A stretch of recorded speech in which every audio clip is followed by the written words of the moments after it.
Yeah, yes. And just like that, we are. Just like that, we're starting. As you can see, we are here. Yes, it is Thursday. It is 9. So it's UK Cowboys time. We've got the double Scottish with us and maybe the most hyped Cowboys content creator. I think hype's an understatement. I think hype is an understatement. always bringing the energy. And he's the first. He's actually, we're 280 episodes into this. And Mike Tagg, if you're not aware, go follow him. We'll get his information in a moment. Is the first person who's ever done a hype video for us. I had to. It's good to be the first, right? The first and the best. And if you ever need it again, you just let me know. That is a fact. The best. But yes, with the one and only Mike Tagg, ladies and gentlemen, welcome. Yeah. No, I appreciate it. I appreciate you guys reaching out, man. It's an honor to be on here for sure. Well, believe it or not, right? And I was saying this off air to you. It was actually, because we're friends on social media and all the rest of it. And we shared stuff, but it was kind of funny because people were just like, "Why don't you get Mike Tagg on? You need to get him on." And I was just like, "Yeah, actually, you're right." And it was like message, and it was like, "Do you want to come on?" It was like straight away, like, "Yep." And then 5 minutes later, we get a video. I got in the mood. Like I said, we do these videos. We're getting closer to the season, so I was like, you know what? I gotta start getting in the groove. Right, we're getting closer. I had a former Eagle on my show last night. If you guys caught it, we mixed it up pretty good. So now we're this is a slow time, so we got to find stuff to keep us energized. Yeah. This is the tough part now. We're into the lull. Yeah, from last night, you've got all the fire of the hatred of the NFC East division with an Eagles fan, and you come here just to chill, relax with friends across the pond. There we go. Absolutely. Yeah. And you never know. We are making the trip over to America this year for Thanksgiving. So we will try and do something to come and say hello to you and grab a beer. Yeah. Unfortunately, Thanksgiving I won't be there. But if you're there, maybe the week after, somewhere in there, I have season tickets, but I'm limited. And I went to Thanksgiving a couple years ago, and they lost, and I got a bad taste in my mouth from that one. But it'll be a lot of fun. But I think I'm going to be at the Seattle game next week. If any of you guys are there. I don't suppose it was that Raiders game back in 2021. Yeah, I was there. That freaking field goal. Oh my god. Yeah, I remember it way too well, and I must have downed a good bottle of tequila or one or two after it drowned my sorrows. So that was not the best of games, but hey, moving on to the 2023 season now. I think actually that game was the game where I fell asleep underneath the poker table. If you remember, you and Rich. Yeah. Rich was, and he was trying to help me out because I fell asleep underneath the poker table. Oh, fantastic! Yeah, that's called too much whiskey, beer, and tequila. I'll do it. That's why I can't game day. I got to be careful. I don't partake in too much, man. I got to make sure I'm focused. So, as we said, you're on social media. Just so people are aware, where can they find you on all your various channels? I appreciate it. On all social media platforms at mtag1993. Also have a YouTube channel. Do a lot of Cowboys content. Have some former players on, and have a great time with that with Kelly K9 and also Jimmy D. That's Cowboys Cave. CowboysCave.com will get you everything, and also. Some people know, some don't. I'm on Cameo. So you see my picture right next to Emmitt Smith and Troy Aikman. So if you love the hype videos, I've done probably 150 of them. You can go on there, and I tell people, you can look at the reviews, you look at people. When you get a hype video from me, it's in a Cameo. It's custom. It's custom made. It's not no corny thing, man. We have a good time. So, and you bestowed the honor of giving us one straight out the gate. So. I gave you one on the strength, on the heart. That's the way it is. So obviously, the good thing is they had the owners meeting this week, which some news come out, which is quite relevant for today's show. We're starting the position breakdown series, which people absolutely love. It's one of my favorite because you guys get to dive deep into each position. This week, nice and simple. If you want to come back on one of the deeper positions like wide receiver or cornerback or defensive line, more than welcome, Mike. You just let me know. But nice and easy to start things off. It's called the quarterback position this week. So Get your analysis, guys, on your thoughts and your feelings on this position. But in terms, I always like to start off with a little intrinsic question that you guys can get into, and obviously our faithful Yukis at home who were watching. In terms of on the offense, where would you rank? When we're talking quarterback, really, we're only really talking Dak Prescott yet. Where would he rank in terms of the positions in the offense? First, second, third? Where would you rank the quarterback position in terms of strength? The strength on the team? Yeah. Oh, it's got to be number one on offense. Otherwise, we're in trouble. But yeah, it's the most important position. Yeah. So I've got to put it at number one because he's touching the ball every single play. Yeah. Yeah. What about you guys, Paul? Are we comparing it to other quarterbacks here, or what? Just on the strength of the Cowboys roster? I would say quite a few of the defensive positions are probably stronger right now against just the offense. Just the offense. Oh, just offense. Oh yeah. Man, I would actually might even say wide receiver right now because we brought Brandon Cooks in, but there is the big question mark with Michael Gallup. We don't know what type of player he's coming back. Like he's saying he's had a really good offseason, the knees healed up properly. When it comes to the last season, Gallup was kind of more forced his hand to come back sooner rather than later, and obviously we didn't really get to see him play properly. Well, not when I say play properly, I say you want to get him as his most effective state because he was still nursing the injury coming back from the season before. So when you put it on paper, I would say it's wide receiver, then quarterback, I would say. I'd agree. And, from the sounds of things, looking at the OTA reports or notes today that, Michael Gallup is back. He's making some good catches as well. And, almost had a touchdown, but Stephen Gilmore got in and broke the play up. That's going to be a big matchup for this camp as the wide receivers against our defensive backs, and obviously case of iron sharpening iron and all that sort of stuff. But receivers first. But I'd say Dak's a close second, especially now that you don't have Zeke there. For the moment, in a way, obviously, once the 10 million's freed up next week, you can do whatever you want to bring him back. So true, yeah. I think I'm going to agree. I'm going to agree with you guys. I think wide receiver is, but it's not a bad thing because the wide receiver has always been, when you think about it, the strength of the offense. I would say, definitely in the past couple of seasons, like even when we still had Amari Cooper, like you would still say we've had like a trio of wide receivers to use them. But the problem is, and this is no dig to, well, it kind of is a dig to Kellen Moore, I guess.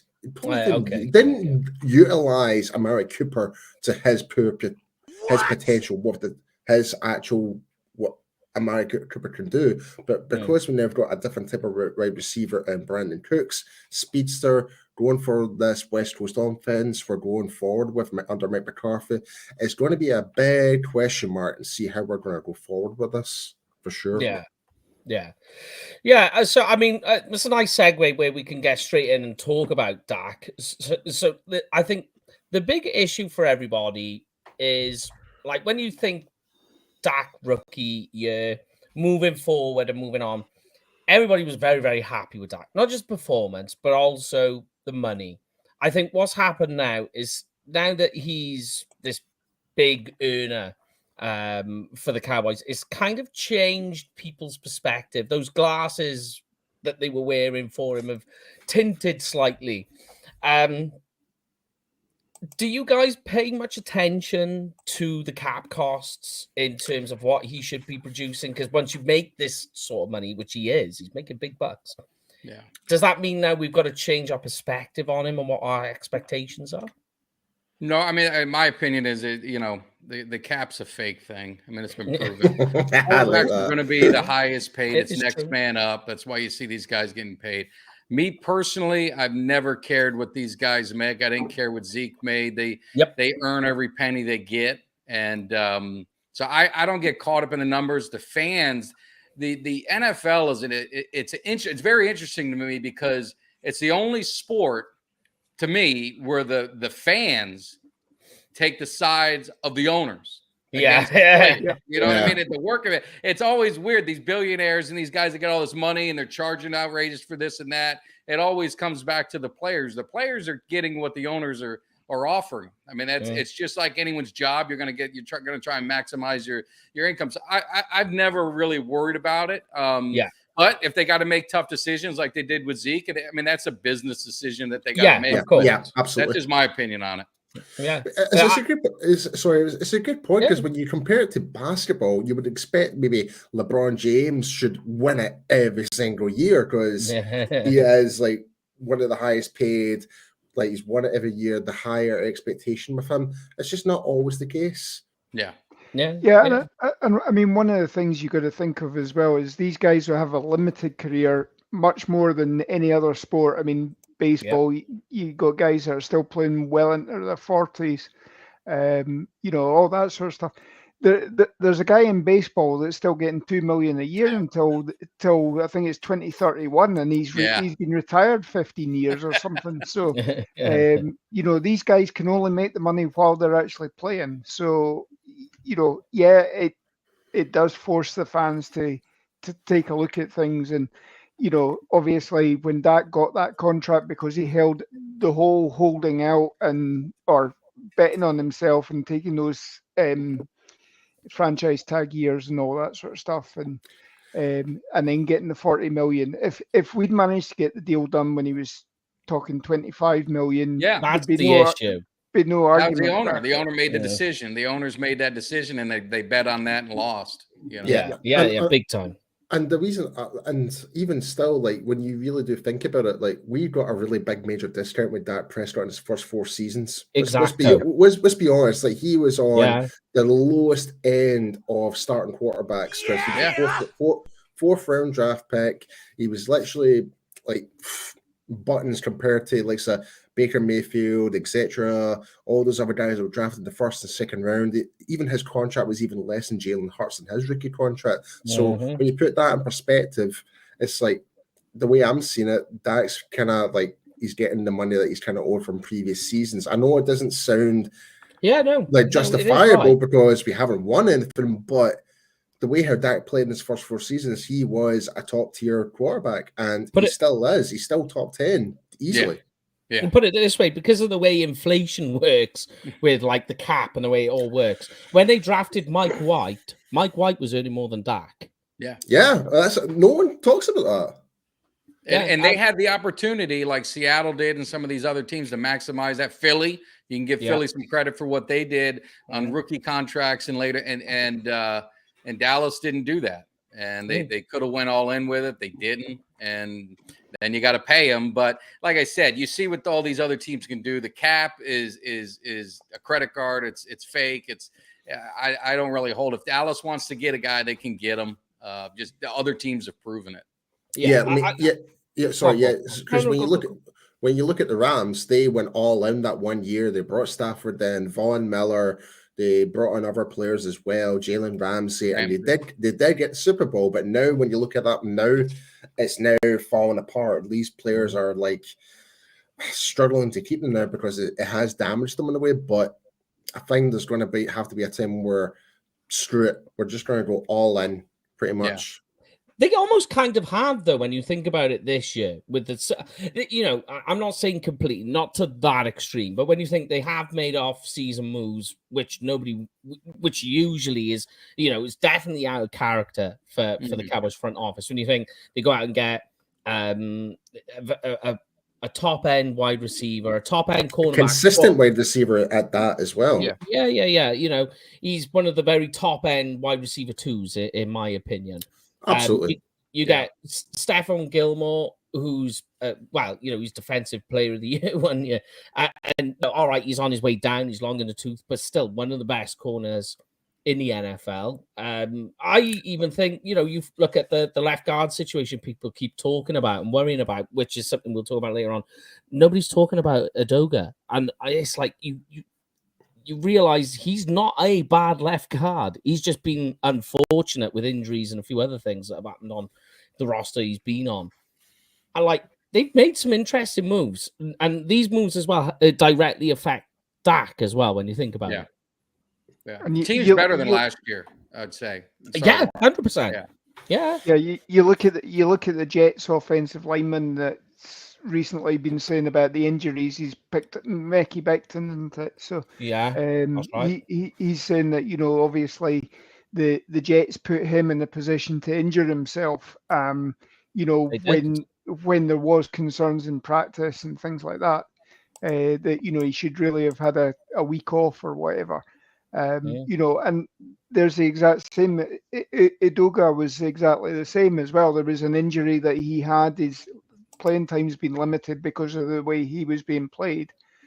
So again, hopefully, and we've picked up people before like Leonard Davis. He was a substandard player for Arizona, came in, we switched him to guard, and he became all world effectively. So Man, you're going old school. I like that. Lauren's knowledge is ridiculous, mate. I'm not joking. Like if you ask the question to Lauren, I'm pretty sure he'll know the answer. It might take it will take 2 seconds. He's like, oh yeah, now I know. He's our historian of the group. We go back to him, and he happens to be the oldest too. So although he doesn't look it.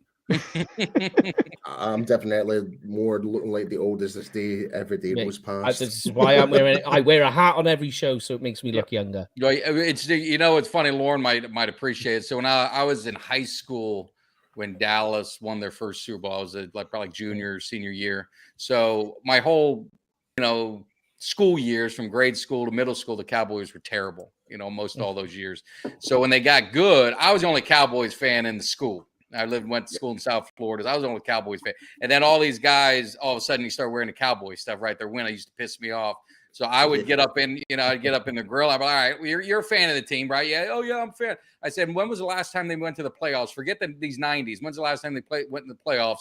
Who they play? What was the score? And would you know that? Not one answer. Yeah. They wouldn't know.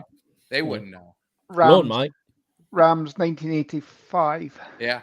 Yeah. There we go. I'm told you. Wait. Score coming in. I think it was 14-12 or something like that.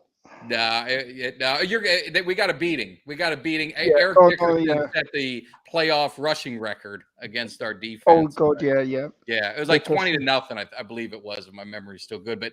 But yeah, so that's what I used to do, because I used to get so pissed because all these guys are a bunch of bandwagons. So anyway, it's kind of like when in the 2000s you've got the Patriots fans being like, oh my God, the Patriots are winning, so we're just going to support them. It's like here in the UK, it was like everyone was a Manchester United fan. It's like because they were the team that won it, so they're bandwagoners. They're just following the trend. So, but now it seems to be everyone's a Kansas City fan right now. Yeah. I noticed there was a lot of Cincinnati Bengals fans that were in the UK all of a sudden. They came out of nowhere. I was like, what the? Yeah. Very random. So there we have it. But just sticking with Dak's contract, and I'm with you, Mike, right? There must be a Mike thing, maybe. That I've same said hat, it before. Same everything. Yeah. I totally ignore like the way I see it is, no matter what, players are going to get paid. Some players are going to get paid a lot of money. Some players do. At the end of the day, I'm not going to be able to do anything about it. Why am I going to worry myself about it? It's not coming out of my bank account. So it's there. It's going to happen. So it's just one of those things. And like you say, the cap can be manipulated in certain ways, especially with how things can get restructured, how you can move things around, how you can get, like, look at DeMarcus Lawrence and how that contract is now evening out. Put it this way, people are worried about the cap costs, and all we hear is, oh yeah, Dak's making this amount of money. Well, unfortunately, this year that doesn't. It will in the future, but this is a reason why I think the Cowboys will signed Dak to an extension because of the Voyagers and how they have restructured him in this contract. But this year, he only counts for 11% of the cap, which is very little when it comes to the quarterback position. Basically, against the cap, he's 26 million this year. Dead cap 89, mind. Yeah, he's not going nowhere.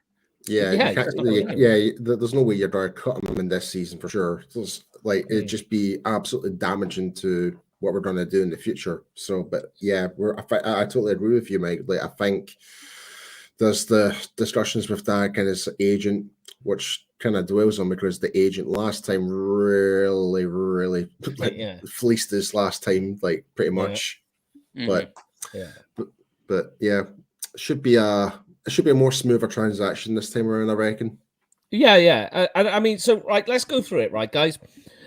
Last season was a bit of an enigma for Dak. First of all, the Bucks game, and I mean that when we talk about week 1 against the Bucks, then shivers down Cowboy spines. That was not just a bad game, bad start. We also lose Dak for 4 weeks because of the thumb injury. Comes back, plays in the end in 2022, a total of 950 offensive snaps, completion rate of 66.2%. 23 touchdowns, and this is where the sticking point comes in. People argue about the 15 interceptions, right? So let's start at this point. What your guys' analysis on the interceptions? We can get into the rest of it in a moment because there's sacks, first downs, and quarterback rating we can look at too. A lot of people will say, yeah, right, he led the NFL in interceptions practically.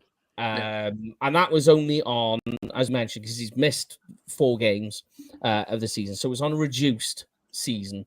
Bearing in mind that's the same number of interceptions as what people were referring to as the MVP of the league, Josh Allen. Now, sure, he played more games, but Dak also had more touchdowns and yards than him.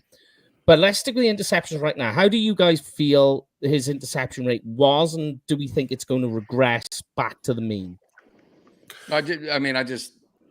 You got to think it's an anomaly because if you look at his interception percentage every other year, this was like more than double.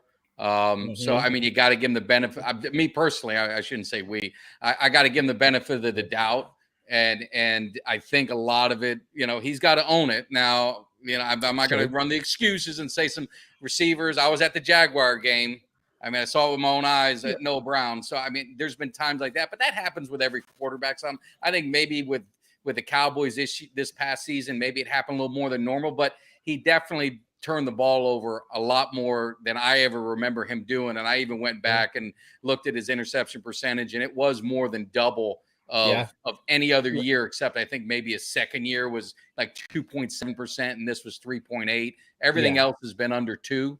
So I'm going to give him the benefit of the doubt that it was an anomaly. I think the offense, and maybe you're going to get into that with the offensive, new system they got going in. I think that's going to help as well. But that's that's my opinion on it. Yeah, I was just about to say that again.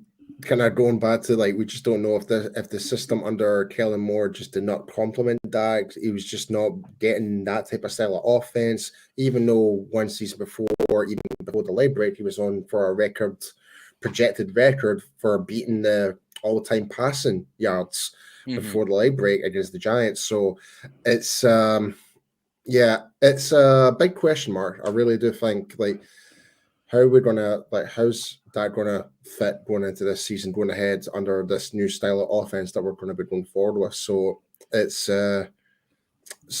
questions we can not really answer until we actually see it firsthand, really.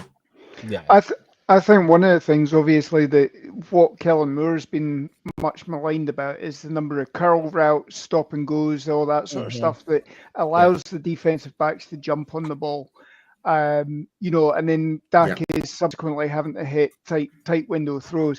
And then we had, the option routes last year and things like that. A lot of option routes, and that led to a lot of the interceptions. Both interceptions in the Green Bay game, I think it was, were clear out options and things like that. That Dak read one thing, CD read another, or whatever. Yeah, and I'll just add on to that, Lon, and let you finish. What's interesting about that, when you think about it, when you're trying to put a lot of option routes in there, remember, Dak had a broken thumb. So first of all, we're talking about mechanics, and that just the ball coming out of his hand is going to feel slightly different for the first few weeks. But there's that loss of chemistry and cohesion that you lose by not playing. So the wide receiver quarterback, the continuity. Yeah. So, and there's lots of little things like on the option routes when you're doing rep after rep after rep with your wide receiver, you notice just little niches like when they plant their foot or how their shoulder or their hip turn, you know where it's going to be. So when you're releasing that ball, it's going where you want it, where your receiver, you're expecting them to be. So when they're out for that amount of time, those option routes kind of start to slip out of your sort of the whole mechanics of it all. And it's a good point, Lorne. I just wanted to add to that because it was something that was in my mind. Yeah, I mean, the other thing I've heard as well is that, in an ideal world, Mike McCarthy wants Dak to come to the line and actually run the play. Mike is going to give him the play that will work. And Dak's going to trust that. And rather than going, check, and kill, and all that sort of stuff and changing it maybe 2-3 times, there'll be basically a check with me and there'll be a change of play if need be. But it's simplified for him. Yeah. Everything should be that the receiver is on the move and the pass you throw slightly ahead of the receiver, where the receiver is going to be, and it's taking away this ability for defensive backs to be able to scout it in your weekly training sessions, be able to scout it and then know what's coming when the receiver lines up a specific way. This should all help that. Definitely. Yeah, I'm definitely a firm believer of the less is more approach. Like the less complicated you've got your offense, the more effective it can be. Like you just text that to me every day, Paul. That's one of my mottos. Any situation is like the less complicated it can be, the more you can actually get on with your job. Simple as that. Yeah. No, I agree. And the option route's interesting. I've talked to a lot of, former players, on the show, and we always bring that up. And it is one where they've got to be in sync. And if they're not, you're going to have trouble. And Mike Martz, if you remember Mike Martz, he was on The Greatest Show on Turf, the offensive coordinator. He went in on YouTube and you can find it. He broke down every Dak interception and he said exactly, what went wrong. And, and a majority of them, he didn't put on Dak, but at the end of the day, you're the quarterback. You control the ball. Like I said, that's why it's the most important one is because the ball's in their hands all the time. Protecting the ball is the number one priority on any team. And he just, didn't get it done. Yeah, it's absolutely right. And, I'm totally as well with you, Mike, in terms of I'm expecting regress because when you look at Dak's history, one of his strengths is that he's always been really good at protecting the ball. He's always been a good distributor. He's not one that's turning the ball over consistently. And I think there was a couple of things at play. I think that the injury kind of put him out of sync, so that he's trying to play catch up the rest of the season. Like that thumb injury, he could have come back at the Eagles game, and they kind of left that out. Yeah. And he's coming back. That injury still, you think, there's going to be some soreness there that's affecting how he's throwing the ball. So that's going to change how that ball is coming out of his hand and where he's trying to place the ball. I think and that had some effect on it too. And the other things then are what we point at then is, like there's things like Noah Brown playing way too many snaps, ball bouncing off his shoulder, off his hand, little things like that happen that will go into why his interception rate was so high. But I definitely think, plenty of obviously we're seeing, this the Dak yard training that's been going on. So we're going into OTAs now. Dak has been out there. He's throwing the ball around. All of this is all leading to a nice synchronicity is probably, I think the word is to use, that was missing, I think, last year. We saw it constantly. And, it was little things where, like, there'd be breaks in the wide receivers' routes, and you watch Dak throw the ball. It would just be, like, slightly out of place. The ball placement isn't like where you expect it to be. And to me, when you look at that, you're pointing at that. You're going, it's not Dak playing bad because this isn't him. This is more, to me, like as if there's just a loss of of expectation of where he's thinking his receiver is going to be, and the receiver going, well, you don't normally put that ball there. Usually it's ahead of me or a little lower. What's going on? And I think all of that just led to this month where he just wasn't able to play football with his receivers. And all of that then brings back this interception rate coming back to earth again. Yeah, no, I believe it will. I believe it will. It better. Well, it'll be interesting to see this year if Justin Herbert takes a step back this year, with Kellen Moore there as well. Is Kellen going to put the exact same offense in? And in which case, what's going to be coming for their receivers. It's going to be dig routes. It's going to be curls, all that sort of stuff. But ironically, when you think of Herbert, though, Lorne, like Moore is actually a really good fit in terms of offensive coordinator for him. When you think of the style of quarterback, I think with Dak, because he's more of that he's almost on the fringe of being like that sort of run and gun type of quarterback, because he's quite big. But I wonder with this West Coast offense, Mike McCarthy keeps, saying he wants to implement. Does that mean we'll see more or less rushing and scrambling from Dak? That's a good question. Big question mark. We don't know. We don't know. I think Dak's never been a runner. I mean, he's run out of need. I wish he would run more. I wish he would run more. I'm like, I don't know why, with his size, you got a wide open lane. You can get the first down, slide, get your 5 yards, get the first down, and go on again. You don't have to get 30 yards. You just get your 5 and go. He did that a little bit more, towards the end of the year. He started doing a little bit more, but I wish he would. But, if you look at McCarthy's offense, obviously, he had Favre near the end, and then he had Rodgers. They weren't runners by any stretch, but they ran when needed, and they had that scramble ability. But, and I mean, I could see it being very similar to the West Coast offense that Steve Young ran, that you could potentially have him running out of the backfield. There is some sort of crazy stat again where Dak, if he runs for 27 yards or something like that, in a game, his win-loss record is something incredible. It's like 25-2 or something like that.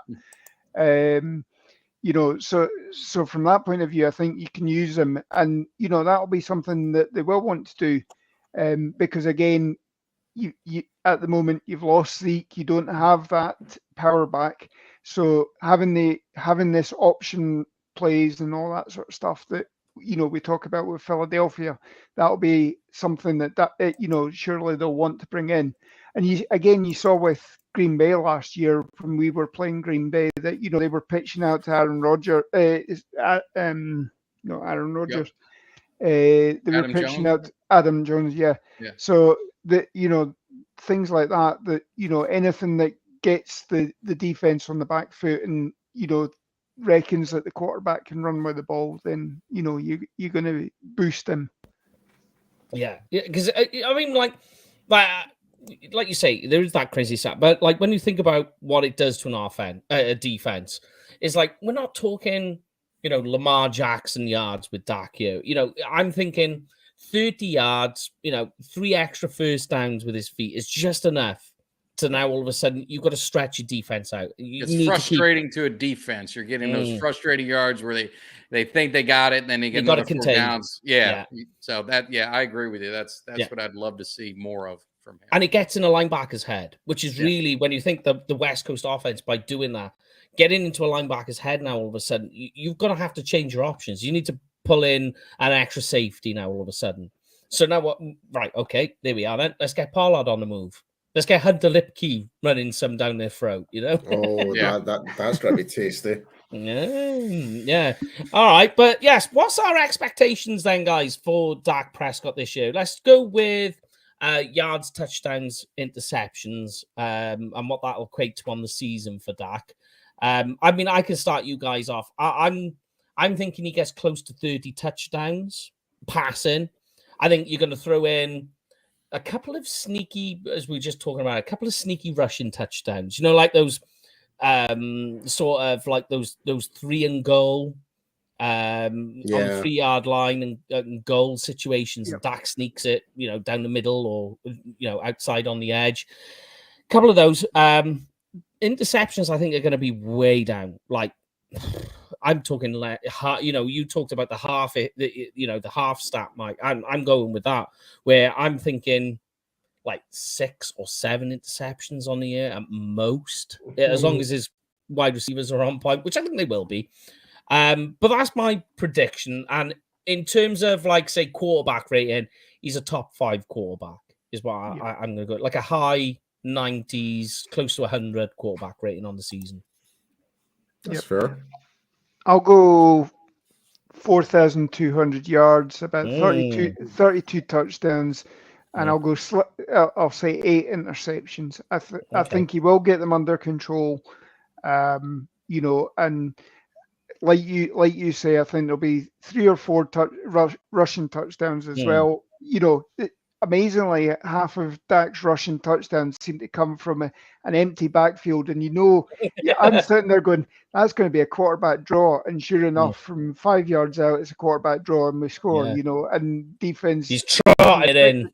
Yeah, defense isn't expecting it at all. So, and especially if we're going to be able to, again, if we can play the complementary defense as well, and you've got the running game, you're not putting the game into Dak's hands, and you're not making him have to march down the field to make that winner, and that allows him to settle and just let the game come to him almost. So.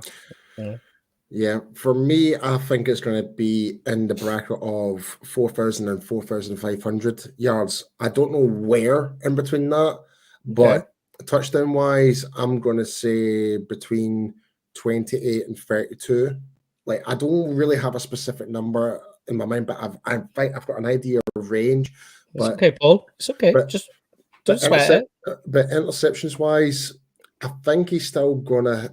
It is going to be better than last year, but I think it's still going to be double digits. I think it might be no more than 11, no more than that, which I'm okay with. I am okay with that.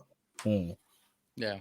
I would probably, like, if it's 250 to 270 a game, probably average. So that's a little over 4,000, somewhere in there. I think his touchdowns are going to be higher, especially.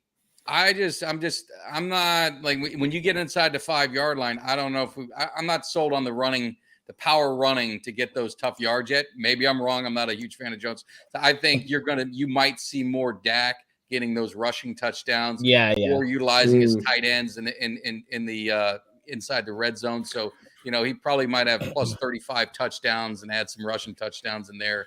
So I'm expecting, good things. The only concern is, like I've told people before, the schedule is not easy. Especially the back end of the schedule. Games may win 11, but I think the team's better. But I think it's going to make them more battle tested as well. So, but I'm expecting a big bounce back year from Dak. He's taken, man, I've never seen a guy get so much hate. It's like you talk about Herbert. Herbert blew a huge playoff game, and he still gets the love. Allen looks like crap. Turns the ball over like crazy in the playoffs, and he gets the love. So Dak's got to step it up. Don't get me wrong. I've been to the last 3 playoff games, and 2 of them, very disappointing to walk out like that. But the one in Tampa, that's the Dak. That was very true. And, like, that was what's so ironic, is that you watch a Tampa game and, like, in the playoffs, wild card Dak. I watched that and I'm just like amazed. That has to be one of the best games he's complete games where you're just in complete control. And then you see what happens in San Francisco and you're like, where's that Dak gone? Where did that disappear to? But here's an interesting one, though. I'm going to disagree with you all on yards. I'm going close to 3,000. And I know that sounds bad. You get hurt? No. This is my reason. The defense will hold teams back. Yeah. That's a fair point, actually. It just depends on how the defense... A lot of control. A lot of ball control. Yeah.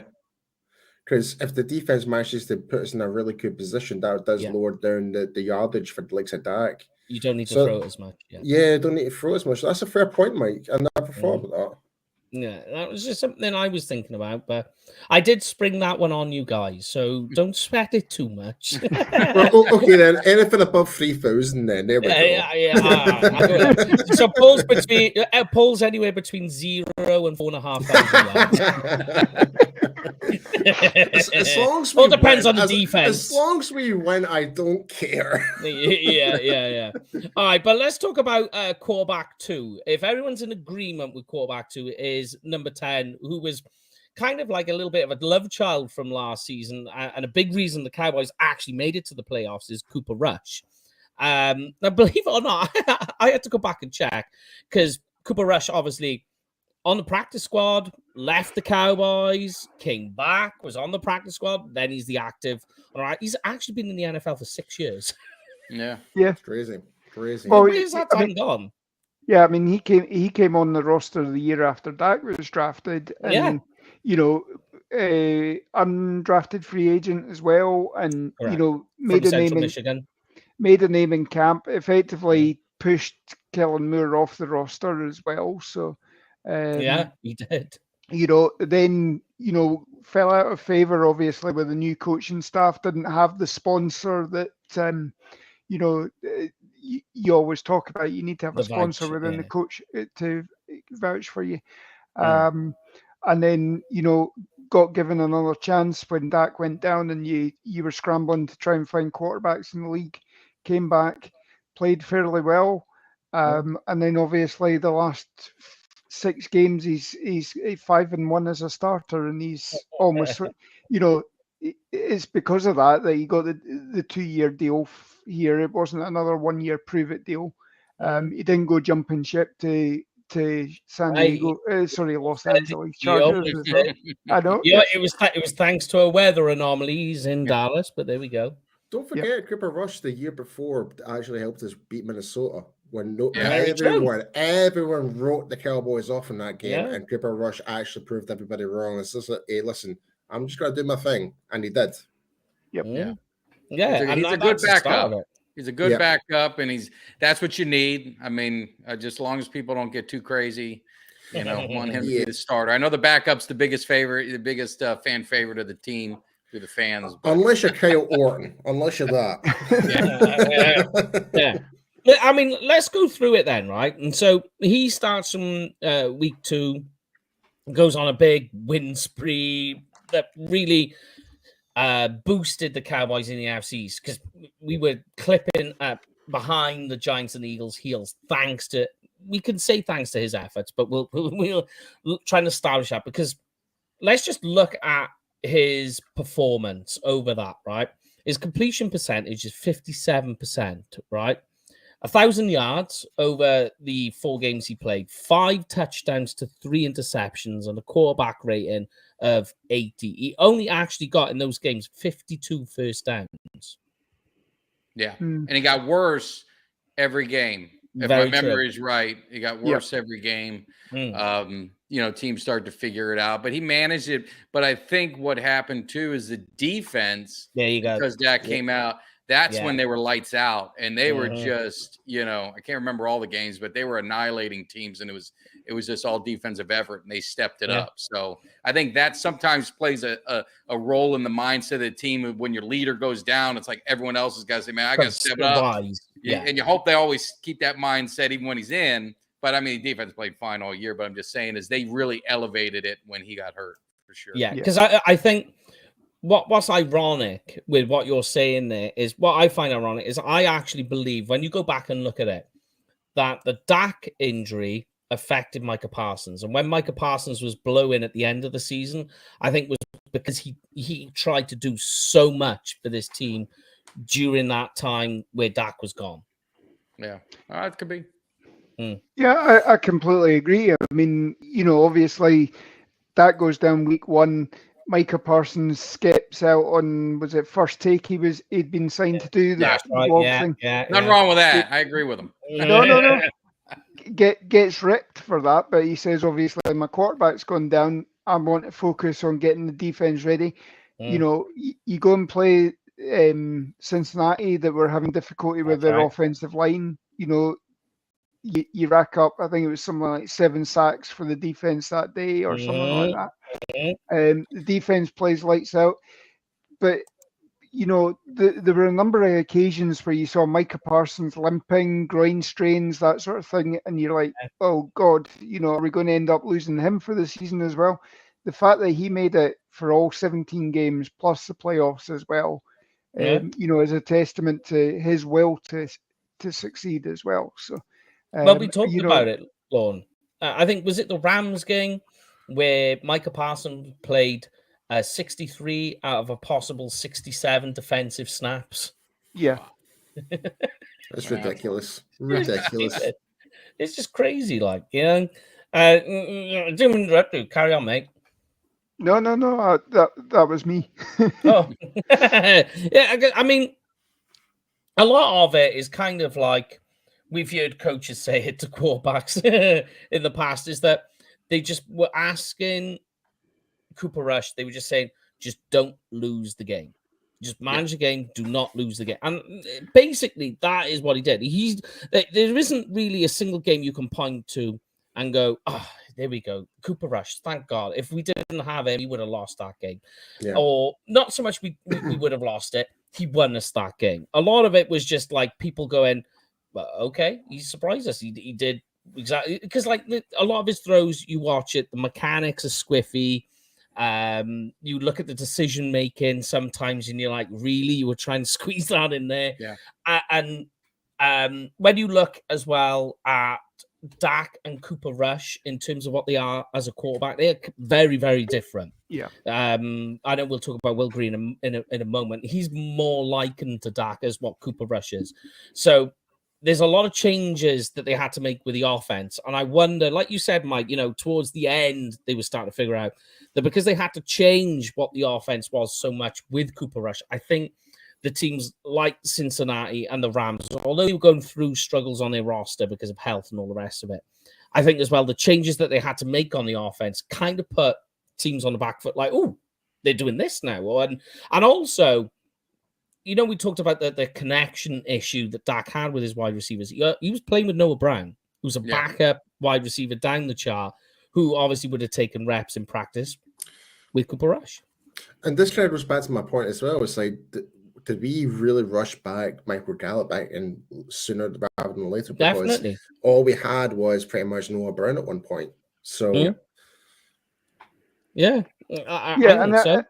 And I mean, obviously, it took a while for CD Lamb to click into gear and decide, I've got to step it up and become a number one receiver as well. That was, we all wondered this time last year, was CD Lamb ready to be a one? And there was questions mid-season. The first couple of weeks, you didn't think he was going to be. So, and you wondered, were we going to be giving away a first-round pick again to bring somebody in when obviously we're giving Namari away for a fifth-round pick? Yeah. I was on a Blog in the Boys episode talking about that with RJ, where like it is what CD Lamb, a wide receiver one. I was saying yes, but I was being a bit of a homer. But as the season progressed, it turned out to be true. Yeah. But you are right that at the start, people were asking questions about, was this a bad pick now? But turns out, no, it turns out to be a good pick. But in the news this week, by the way, I should mention this. Cap cost for Cooper Rush on his contract this year is $2.1 million. That's less than 1% of the cap. They do have an out with him at the end of the season if they don't want to keep him. They don't want to retain him. So there is an out there. Do you want to do projections? Do we want to do that with a backup quarterback? Because that's kind of tempting fate, really, isn't it? I hope he has zero. That's what I'm saying. Yeah, you hope he doesn't have to go on the field. You can mention his preseason stats, I suppose, but there's no fun in that. No. But I would say the good thing for Cowboy fans is Cooper Rush, you won games with him. So God forbid, we at least know, all right, well, if he has to play a game or two, we can, there's some confidence in the fans that we can win the game and confidence in the team that he can lead them to win, whether it be ugly or not. Because like I said, the good thing about Cooper Rush is, except the Philly game, of course, which I'm not happy about that one. He did not turn the ball over. He did not turn the ball over until that game. And that's so critical with a backup quarterback. Like you said, you don't want him to lose the game for you. You don't need to win it, but just don't lose it for the team. And he didn't do that except for Philly. That's very true.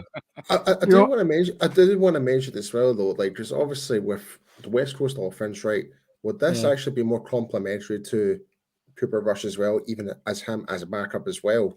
Because obviously, like, I can't remember who put the comment earlier, but again, I think it was Joe from Italy who put up the comment saying we did see a more slimmed down version of the playbook when it came to Cooper Rush, but they did simplify it. It was more simplified, but with the West Coast offense, I would say it's definitely more less complicated than what Kellen was trying to achieve with the Dallas offense as the offensive coordinator. I think with this going forward with Dak and Cooper Rush and even Will Greer, like all of them being like taking in the same information going forward, it could be more beneficial for all of our quarterbacks going forward. So less trick plays to think about. There's not going to be any of that. It's going to be more something that they may have actually drilled back in college. They may be more familiar with, all that type of stuff. So it could be one of those positives going forward into this camp this year. The only thing I will say is that why I would disagree is that with Kellen Moore, so obviously we've got the West Coast offense. I think the West Coast offense is harder to practice for than because obviously with Kellen Moore, it's the A. Coryell system when you look at it, and that's like really simplified, because it's all numbers and places to be. So and that's kind of like the Kellen Moore philosophy almost when you look at it, and I think that's a lot easier to implement and practice for than the West Coast, because West Coast is all about timing, isn't it? You need the practice and the training. And I think with Cooper Rush, you talk about that, and it turns out he was making Noah Brown Megatron. Wow, that's the comment for today, folks. Noah Brown as Megatron. Wow. Yeah. What was funny is he's been on. How long was he on the roster for with the Cowboys? Like 8 years? Oh no, less than that. No, like 4 or 5 years. Yeah, 4 or 5 years. Yeah. And then all of a sudden he's playing, and you're like looking at like week 2 and week 3, and you're like, holy crap, we do have Megatron. He was our blocking receiver forever. He was the guy. Special teams guy. Yeah. And the crazy part is he was one of the biggest standouts during camp as well. Mm-hmm. He was the one who's making all these crazy plays. And when it came to he had the if I remember correctly, I think it was back in the 2020 season, he had that game against Washington. Where he scored the 2 touchdowns. He looked phenomenal, but ever since then, he just never really managed to recapitulate that type of performances as such. Like you mentioned there, Mike, the ball hitting off his shoulder, stuff like that, just the miscommunication, stuff like that. It's just kind of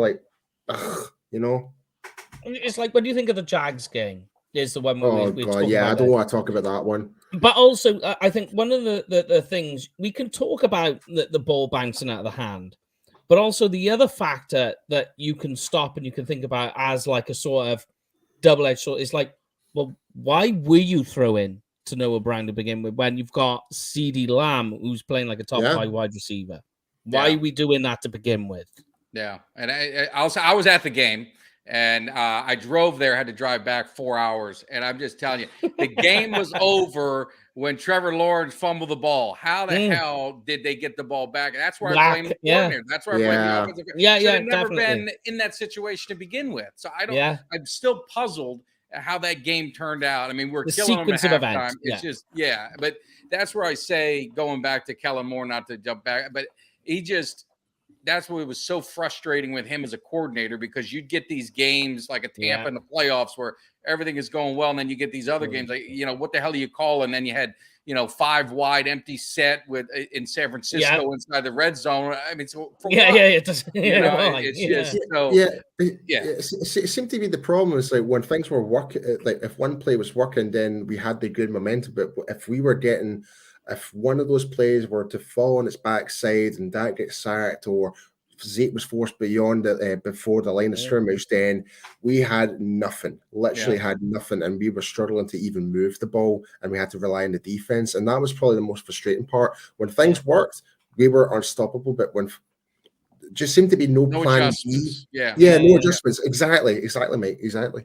I think the other thing as well, one of the things with Kellen Moore as well, and you look over the 4 or 5 years that he was involved in the offense as well, Dak seemed to have, there seemed to be a hell of a lot of plays where there was a guy open underneath for 4 or 5 yards, but Dak held onto the ball for, going for the kill shot almost. I think McCarthy will change that, and you will go for the 5 yards. You'll look for the dink and dunk almost, and be able to matriculate the ball down the field. Yes, you can say that you don't want a 13, 14 play drive because you're bound to mess up and there's going to be a holding call or something like that. But if you can get them well drilled, and the West Coast offense generally is 8 or 9 plays, but run from 15 different formations or whatever. Yeah. So it's the exact same plays. It's just people are lined up differently. So it's easy to drill it from that point of view. So if this all changes the focus on Dak, so he's not having to make that kill shot every 5 plays or so, it should cut down on the interceptions. It should allow for somebody like Cooper Rush to come in if required, and you're able to, there's no let up. It's like, Joe Montana wasn't a mobile quarterback per se compared to Steve Young, but both of them were able to thrive in the West Coast offense. That's what I was kind of meaning about all the quarterbacks could be complementary to this new system that we're going to be going forward with. So it could be one of those things that it could be a big, massive positive for Will Grier as well, for him. What is missing, like we're talking about it with the formations and the weird play calls, is when you look at it, like I go back and I try and think, when was there ever a play call for Dak where you were like, they've gone to their playbook and looked for the easy play? It never seemed to be like where they pressed the easy button. It was always like, like if you could put like on Madden, like difficulty level of play, and it's like medium, hard, extreme. It always seemed to be like medium, hard, extreme, and you're just like, well, where's the easy play? Give him an easy play to go to, so you could, like we always talk about, why is it the Cowboys and Dak fizzle so quickly out? They never start well. Why can't we get on a winning drive to begin with, or at least get down into a field goal position? It always seems to be the Cowboys get the ball to start the game, and it's 3 and out straight away. And it's like, well, go back and look at the play calls they're making. None of these play calls are just an easy to get into rhythm, to get some confidence, to just get the crowd into your favor. There was none of that. It was always like, okay, level of difficulty, hard. And it's like, why? Why are you doing that to him? What makes some sense out of this? Yeah, like even if you look at the Indianapolis game last year, that first half, we really struggled. Then all of a sudden, out of nowhere, all of a sudden, that second half, that was one of the best second half performances I've ever seen. Historically. Historically as well. Yeah. Was it like 35 points in that second? Something ridiculous is that? I know they put 50 on. My buddy was a Colts fan sitting next to me, so that was a great game. I believe it. Wasn't it something like 31 points in the fourth, which is like in a quarter? Yeah, they got over 30 points in a quarter, I think, something like that. Yeah, which was like the second most in NFL history. Yeah, and like I'd mentioned, Ian Beckles, we're talking, and he asked me this question, and it stumped me, and I kind of figured it would, but he said, because he was criticizing the Cowboys, and he said they didn't scare any teams. He actually called them not a very good playoff team. Like they weren't a good regular season. They weren't a good football team. And obviously I challenged him on that. And he said, well, just tell me one thing. What's their identity on offense? And I couldn't give him an answer. So that's the challenge. What's their idea? When you think of the Cowboys offense, what's their identity that they can hang their hat on? It used to be the offensive line. It used to be the offensive line. Yeah. You could be like offensive line, but now you're hoping running, passing, like when it comes nut cutting time. What do they got? And last year you couldn't really last year, that's true. And I think that'll change with McCarthy. The one thing that people, with McCarthy is, you saw him getting critical more, right? He started kind of just putting those things in there. And I always, I've said it a million times, is he got hired. He's an offensive mind. He was, he was in New Orleans. He was in Kansas City. He was in San Francisco with all these quarterbacks, and obviously the success he had in Green Bay. He knows offense. Quarterback schools, go look at the videos. He knows it. So you hire him for that. You hire the guy to run it, and you say, oh, by the way, this is your offensive coordinator. You basically cut his, what's off, and, and you left him hanging. So that's where I think you're going to see this offense get an identity. I think the identity will be coming this year with McCarthy and what he's doing. And he's going to be more involved in it. Maybe he's not play calling, maybe Schottenheimer's going to do the play calling, whatever. But McCarthy said it today in the press conference. He's going to be involved in the game planning and everything that goes with it. And I think that'll make the difference. And, his job's on the line, unfortunately, as it sounds, winning 12 games the last 2 years. But I think he knows the pressure's on. The Cowboys have got to get something, especially in the way the NFC is right now. Oh, yeah, See, I got to admire Mike McCarthy for doing that, because he wants to take on that more role of responsibility, and that is what the head coach should actually do. He should be more involved. And he's betting on himself. Yeah, absolutely. And just to your point, what you said there, Mike, like, did McCarthy really want Kellen Moore to be there in the first place? Like, that was not his guy. He's not his guy. They'll never convince me that he said it right. No. He'll never convince me that he wanted him there. Yeah, never. I didn't think, because he brought in what was it, Mike Nolan before. That was one of his guys. Yeah. But that didn't work out, obviously. And we had Jim Tulsula, the defensive lineman coach. That was not a good fit. But he made changes to, like, okay, that's not working.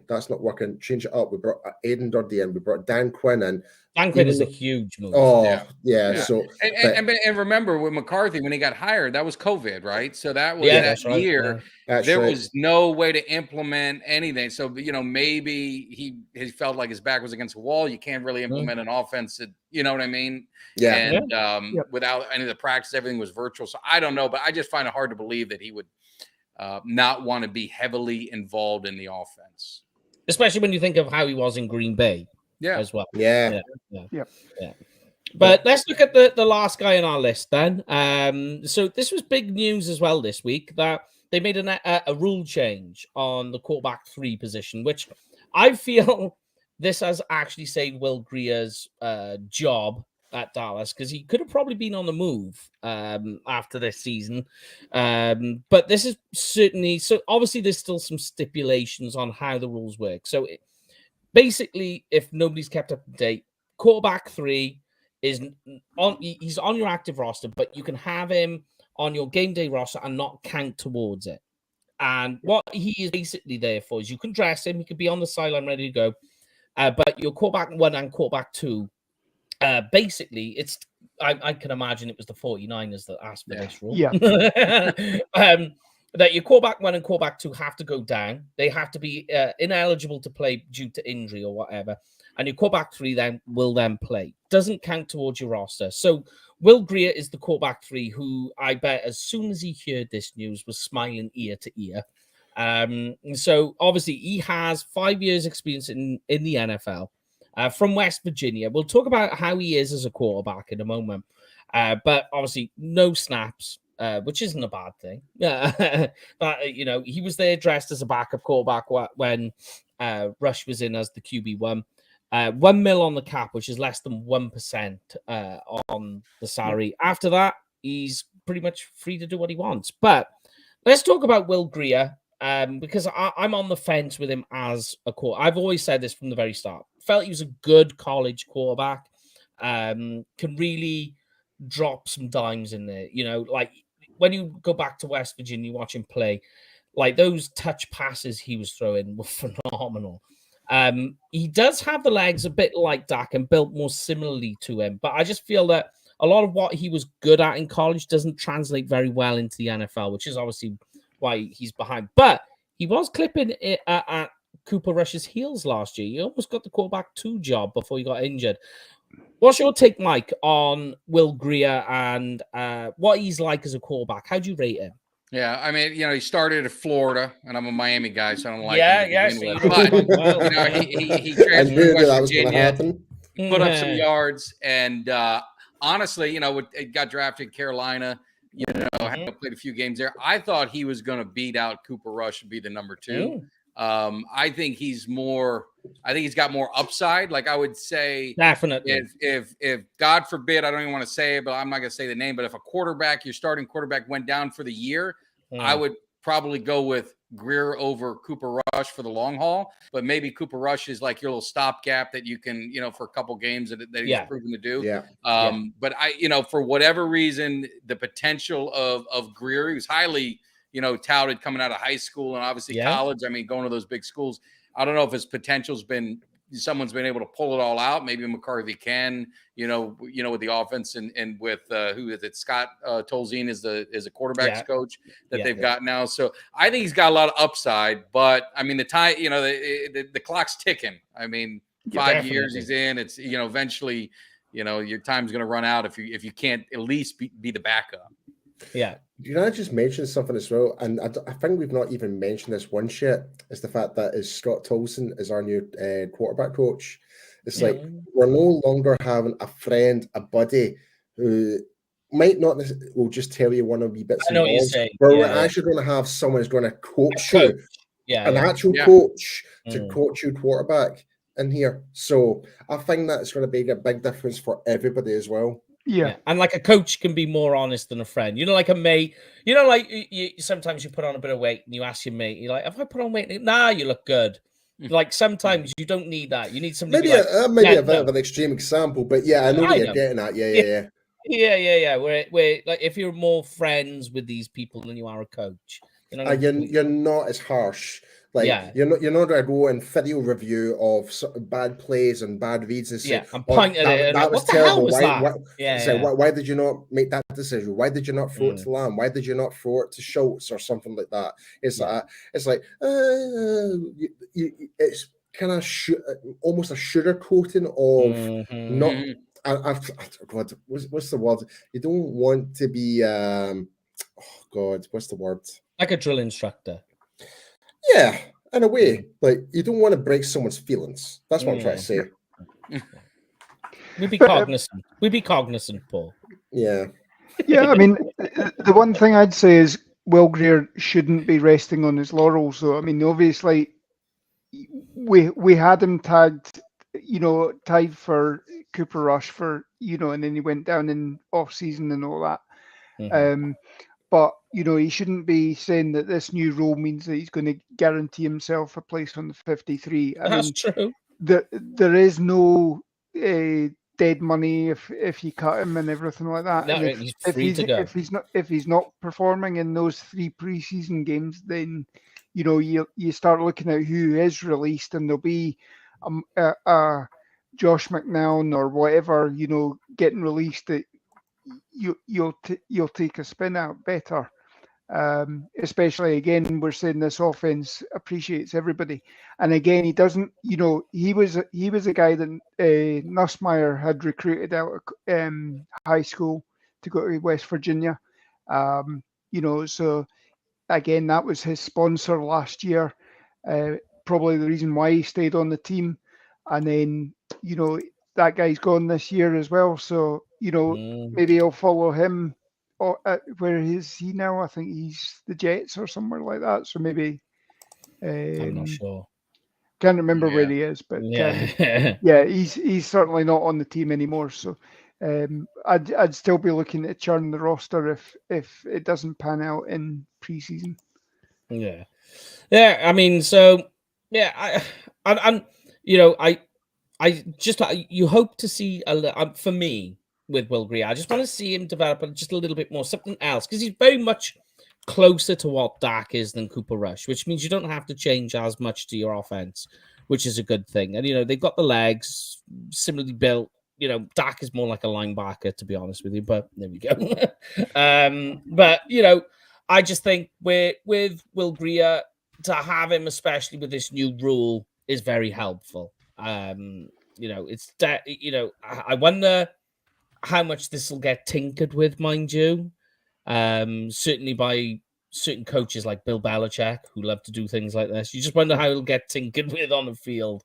But yeah, it's. I think this is what saved Will Greer for the most part, anyway. But we'll see how it gets. We'll see how this gets on. Be interesting to see how it all develops. But I mean, it is interesting. Again, this rule was in place up until at least the early 2000s as well. Yeah, so you did have that sort of thing where the third QB wasn't listed as was listed as an inactive, but still dressed, and could only come on if there was injuries. That's right.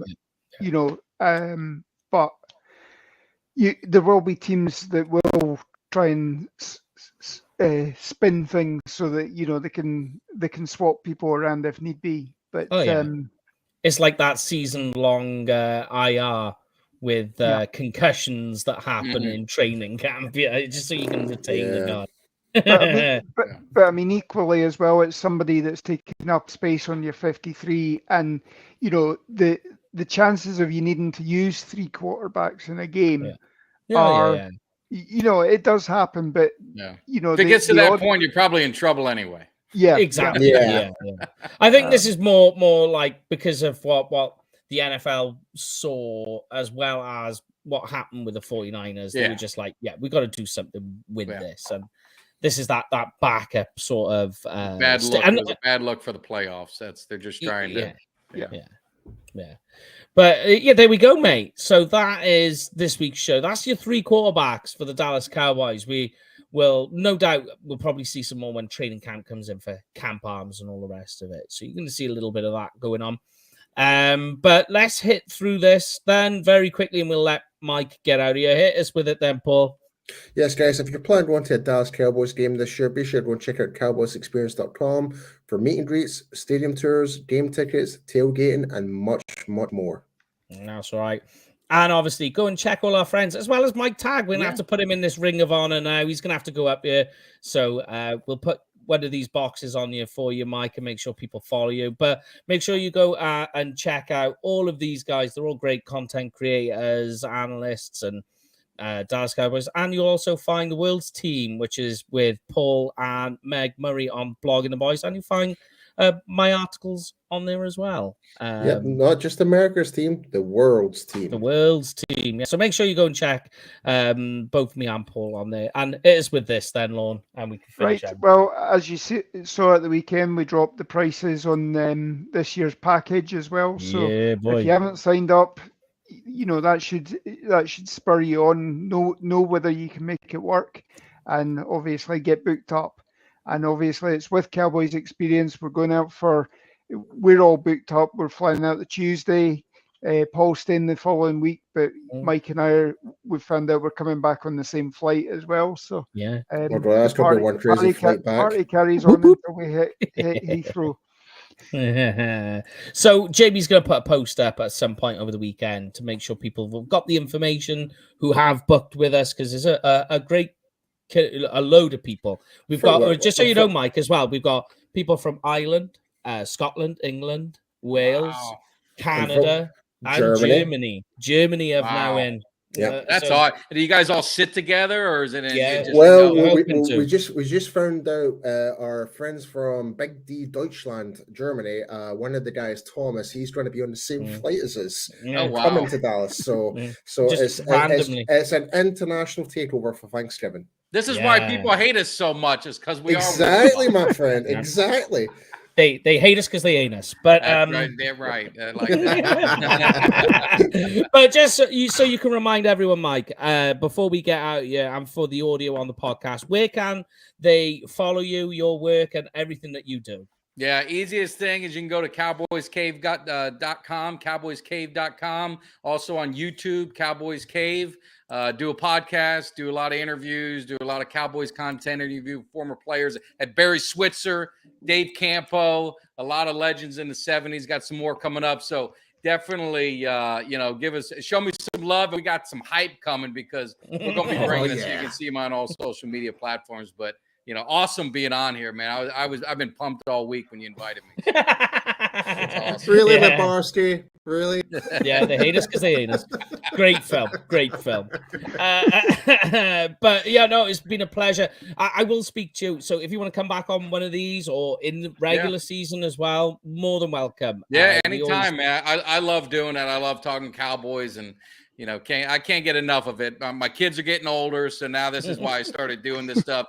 My daughter was doing the hype videos with me, and then when they turn 16, something happens. They don't want to hang out with dad no more. He's not cool. Not cool anymore. Yeah. Question for you though. How long will it take before you have to replace that door? That's the same door. It's the same door. The funny thing is one year I did bloopers. Because a lot of people ask, they're like, hey, how many times you do that? And I swear, like the one I did for you guys, that was one. That was it. And I did one on Tuck's show one time, and I just did it real quick. Usually I do one take, but sometimes I'll try two. But the door has lasted, 4 years now, has not replaced the door. So don't go jinxing me, because my wife told me when the door goes, you go. So see what you need to get that door. You need to get the door its own Instagram page. To be fair, I don't think it's the door you need to worry about. I think it's more the hinges. Just go back to Home Depot and get some new hinges and you're good. I always wonder what the people walking by as I'm doing my video, because there is a window there. I've always said I wanted to put a camera outside to see if I get any attention from people thinking reaction. Crazy guy. Hello, 911. There's a crazy guy going. He's attacking his own door. But it's been a pleasure, mate. And, I appreciate it. Thank you all, man. I appreciate it.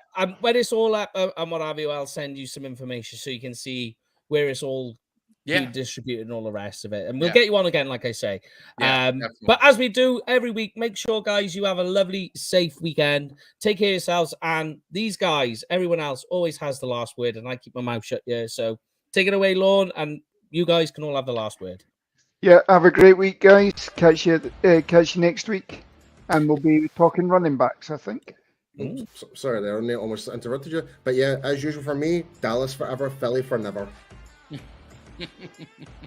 Have a last word if you want, Mike. Go on. Oh, I appreciate it. I'm going on a cruise, so this weekend I'm going to be relaxing, getting things ready for the season. But I appreciate you guys having me on. Amazing. Excellent.